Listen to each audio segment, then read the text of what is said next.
दोस्तों, सबसे पहले आप सभी को महाशिवरात्रि की बहुत बहुत शुभकामनाएं। भगवान भोलेनाथ ने क्या कहा?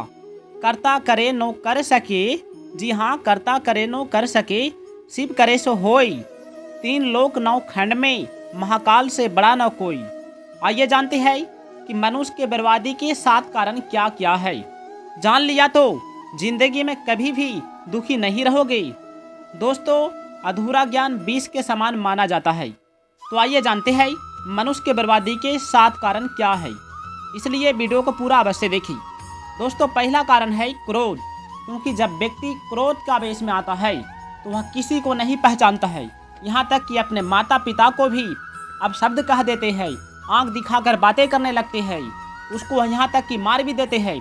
कभी कभी तो ऐसा होता है, क्रोध का आवेश में व्यक्ति अपना गुरु तक का भी हत्या कर देता है। अतः इससे हमें बचना चाहिए। क्रोध से बचने के लिए हमें शांत जगह में चले जाना चाहिए, भगवान का ध्यान करना चाहिए, मन मन में ध्यान करें और महापुरुष का किताब पढ़े। अब अगला कारण है बर्बादी का आलस्य। क्योंकि जब व्यक्ति आलस्य में आता है तो वह अपने जिंदगी से कई गुना पीछे हट जाता है। मान लीजिए कोई विद्यार्थी, अगर उसका परीक्षा का कुछ दिन बाकी रह गया हो और उसका तैयारी नहीं हुआ हो और वह तैयारी नहीं करता है आलस्य के कारण, सुबह नहीं उठता है, 8 बजे 10 बजे उठता है सो कर, तो क्या अच्छी तरह से तैयारी कर पाएगा? नहीं। ऐसे में उसका परिणाम खराब हो सकता है और बाद में जब परिणाम आएगा तो वह स्टूडेंट, वह विद्यार्थी अवश्य रोएगा। इसलिए हमें आलस्य नहीं करना चाहिए। सिर्फ पढ़ाई लिखाई का बात मैं नहीं कर रहा हूँ, दुनिया में आप कोई भी काम कर रहे हो, आलस्य को त्यागिए। क्योंकि आलस्य ही मनुष्य को बर्बाद कर देता है। और तीसरा कारण है बर्बादी का लोभ।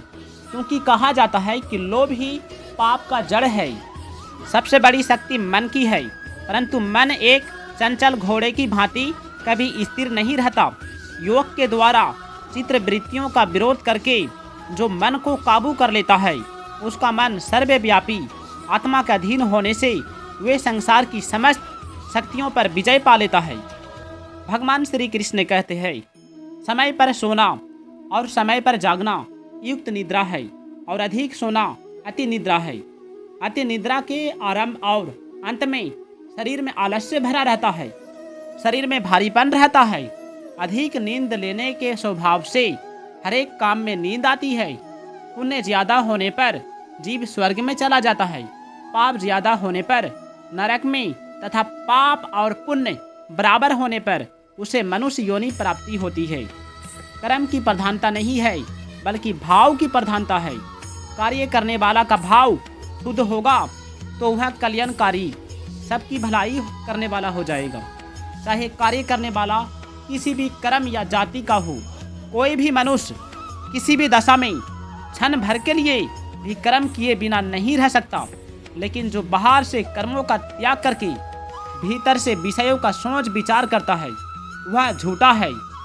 जो मन इंद्रियों को बस में करके कर्तव्य कर्म करे, वही श्रेष्ठ है।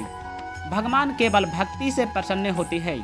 आचरण, विद्या, रूप, रंग, जाति, वर्ण आदि गुणों से नहीं।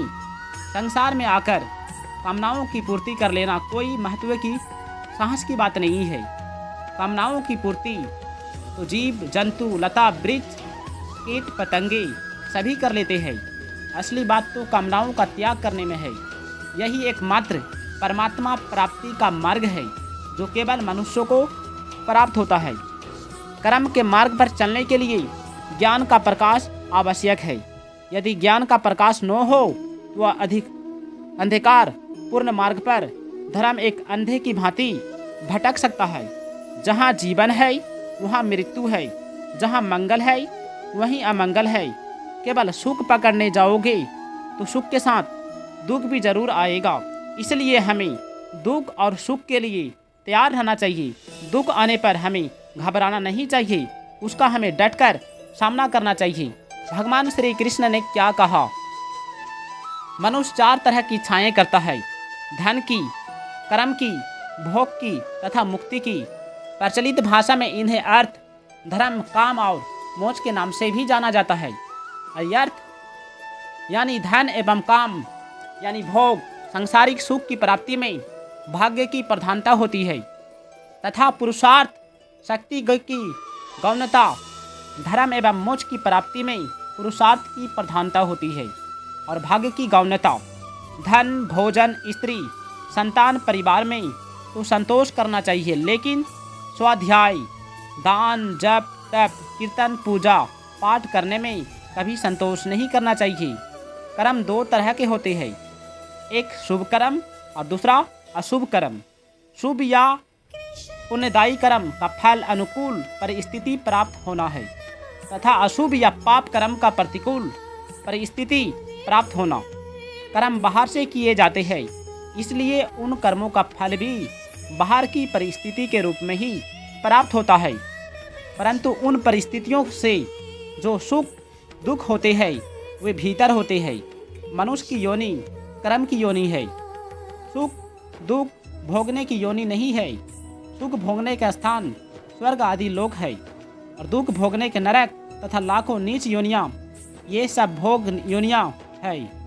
सुख का भोग या दुख का भोग, मनुष्य शरीर अच्छे कर्म करके सुख दुख से ऊंचा उठ जाने के लिए ही मिलता है। अपने पुण्यों को मनुष्य भगवान को अर्पित कर सकता है, लेकिन पाप उसे स्वयं भोगने पड़ते हैं, उन्हें अर्पित नहीं किया जा सकता। हर एक काम में मेहनत लगती है, पर जिस व्यक्ति को सुख आराम की इच्छा मुख्य होती है, कर्म करते समय उसे शरीर में ज़्यादा मेहनत का एहसास होता है। जिस व्यक्ति को कर्म फल की इच्छा मुख्य होती है, शारीरिक सुख आराम को वह महत्व नहीं देता, ऐसे व्यक्ति को शारीरिक मेहनत का एहसास नहीं होता। जो व्यक्ति सभी कार्य अपने विवेक, बुद्धि, बल, सामर्थ्य के अनुसार परिणाम पर विचार करके करता है, वह सात्विक मनुष्य कहलाता है। कामना का अत्यंत अभाव होने पर आवश्यकता रहती ही नहीं, अर्थात परमात्मा की प्राप्ति हो जाती है। धर्म वह होता है जो मनुष्य का कल्याण करे और अधर्म वह होता है जो मनुष्य का बंधन में डाल दे। राग और द्वेष साथ साथ चलते हैं। जिससे राग लगाव होता है, हम उसके दोष नहीं देख पाते, और जिससे दोष होता है हम उसके गुण नहीं देख पाते हैं। राग और द्वेष मनुष्य को संसार से जोड़ते हैं। संसार से जुड़कर संसार को नहीं जान सकता है। जिस व्यक्ति की तामसी बुद्धि होती है, उसे हर अच्छाई में बुराई नजर आती है। ईश्वर की निंदा, मर्यादा के विरुद्ध कार्य, माता पिता के साथ बुरा बर्ताव, बड़ों का अपमान, गैर कानूनी कार्य, इन सब अधर्म को ही धर्म मानता है। भोग सुख पाने के लिए ही बने हैं। इस धारणा से भोग सुखों में डूबे रहना कामी मनुष्य की निशानी है। दोस्तों, यदि वीडियो अच्छा लगा है तो इस वीडियो को लाइक करके चैनल को सब्सक्राइब कर दीजिएगा और कमेंट में जय श्री कृष्ण, जय महादेव अवश्य लिखिए।